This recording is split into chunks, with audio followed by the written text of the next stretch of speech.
Hello, in this video I want to show you how to install Microsoft Edge browser for your TCL NxtPaper 10S. So in order to do this, first let's open a Google Play Store. From here begin the search for an app and enter Microsoft Edge.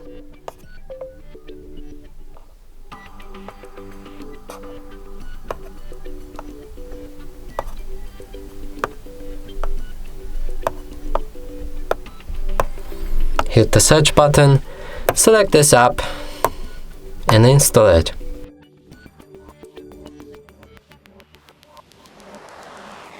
After installation process is complete, we'll be able to open this app.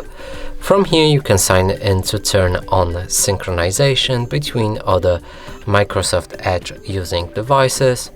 I'm gonna do it later. Set up for your data sharing preferences, and here you can either agree or disagree. Go to the next step, which is the last one, and here you can use Microsoft Edge for this device as a default browser.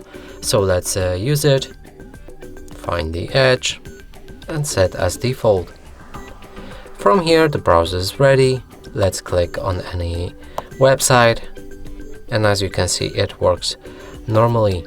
And that's it for this video. Hope you like it. Please consider subscribing to our channel, leave a like and a comment below.